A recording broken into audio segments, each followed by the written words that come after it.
بسم اللہ الرحمن الرحیم۔ یہ سورہ آل عمران،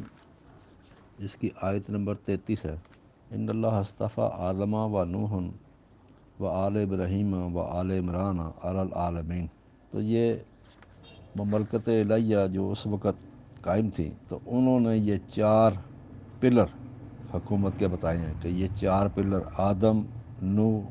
آل ابراہیم، آل عمران۔ تو یہ 4 پلر کسی بھی حکومت بنانے کے لیے بہت ضروری ہیں، اور یہ ضرورت اس لیے پیش آئی کہ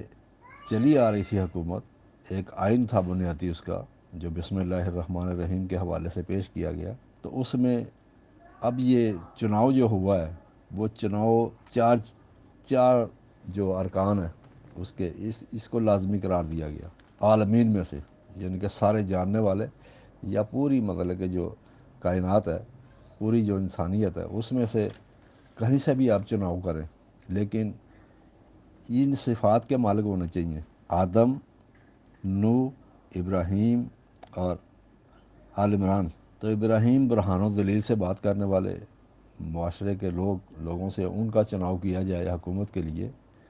حکومت کے نفاذ کے لیے یا حکومت کو چلانے کے لیے، کہ وہ برہان و دلیل سے بات کرنے والا ہو۔ اور نمبر 2 آدم ادمات، ان کے معنی جو بتائے گئے ہیں وہ قرابت، موافقت، مل جل کر رہنے کی صلاحیت یا خود میل جول، یہ اس کے معنی ہیں۔ اور جو قرآن نے اس کو بتایا وَعَلَّمَ الْآدَمَ أَسْمَاءَ كُلَّهَا، تو یہ ان کے اندر صلاحیت ہے، ان لوگوں میں یہ صلاحیت ہونی چاہیے جو آپ حکومت کے لیے چناؤ کریں گے، کہ وہ اسماء کلہا، سارے کے سارے جو بلند ضابطے ہیں، سارے کے سارے جو بلندی کی طرف جانے والے آئین و قوانین کے ضابطے ہیں،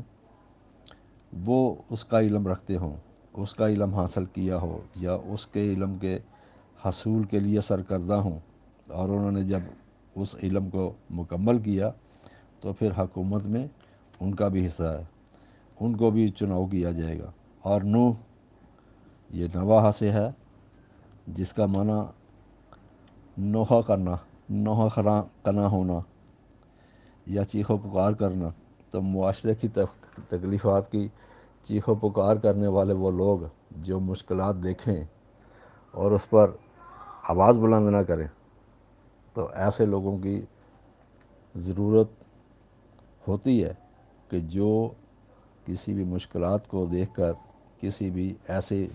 معاملات کو دیکھ کر جو انسانیت کے اوپر، لوگوں کے اوپر گراں گزر رہے ہوں، تو اس پر نوحہ کنا ہوں، اس پر آواز اٹھائیں، اس پر چیخ و پکار کریں، چیخ و پکار کریں اس کے اوپر۔ تو یہ 4 پلر جو بتائے گئے ہیں، ان میں آدم، نوح، ابراہیم اور عمران، یہ عمرانیات کے حوالے سے، یعنی کہ معاشرے کے جو دستور ہیں، معاشرے کے جو آپس کے تعلقات ہیں، معاشرے کے جو لوگ ہیں آپس میں، ان کے رہن سہن کے معاملات طے کرنے کے لیے۔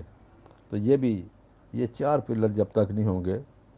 تو اس معاشرے کے اندر جہاں پر کوئی بھی حکومت قائم ہے، تو کتنے بھی اچھے قوانین بنا لیں گے، جب تک یہ 4 پلر آپ اس کو، جو مضبوط قسم کے پلر ہیں، کہ جو آواز اٹھانے والے بھی ہیں، برہان و دلیل سے بات کرنے والے بھی ہیں ان کے اندر، اور نوحہ کنا ہونے والے بھی ہیں، چیخ و پکار کرنے والے بھی ہیں کسی بھی مشکل کے اندر، تو ایسے لوگ جب آپ کی حکومت کے اندر موجود ہوں گے، ان کا چناؤ کیا گیا ہوگا، تو یقیناً معاشرے کے اندر اس جگہ پر جہاں پر یہ معاملات ہو رہے ہوں گے، تو وہاں پر آسانیاں پیدا ہونے کے امکانات زیادہ ہوں گے۔ تو السلام، بہت شکریہ۔